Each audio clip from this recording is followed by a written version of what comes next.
जय हिंद। देखिए, अमेरिका और इजराइल में जितनी बेहतर दोस्ती है ना, ऐसी ही दोस्ती अमेरिका और ईरान की थी। अमेरिका और ईरान जिगरी दोस्त थे, लेकिन 1979 के बाद दोनों एक दूसरे के जानी दुश्मन बन गए।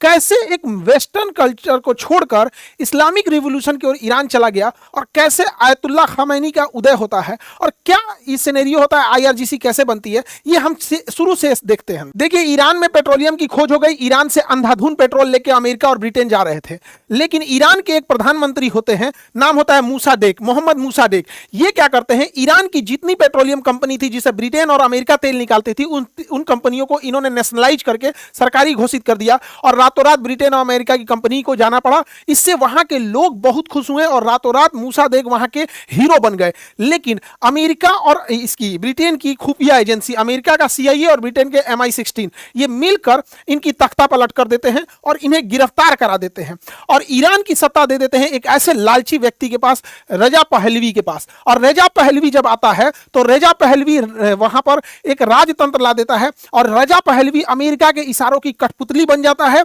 रजा पहलवी के आने के बाद ईरान के जितना पेट्रोलियम है उसे अमेरिका निकालता है, उसे रिफाइन करने का भी अमेरिका करता है, बेचने के लिए डॉलर का यूज करता है, इवन उस पेट्रोलियम को रखने के लिए भी अमेरिका की कंपनी करती है। यानी तेल तो था ईरान का, लेकिन पूरा मलाई खा रहा था अमेरिका। यह बात वहां के लोगों के अंदर तो चुभ रही थी, और रजा पहलवी के खिलाफ लोग हो गए थे ईरान के लोग। लेकिन इसके खिलाफ जब आवाज उठाया गया तो रुहुल्लाह खुमैनी ने इसके खिलाफ सबसे भरपूर तरीके से आवाज उठाया। लेकिन रुहुल्लाह खुमैनी के इस आंदोलन को रजा पहलवी ने बहुत सख्ती से दबा दिया, और रुहुल्लाह खुमैनी को ईरान छोड़कर जाना पड़ा। तो कभी ये ईरान छोड़ के इराक गए, सीरिया गए, तुर्की गए, फाइनली ये फ्रांस इनको शरण दिया था। फ्रांस में जाके रह गए, लेकिन वहां से भी संदेश भेजते थे, लेकिन उतना प्रभाव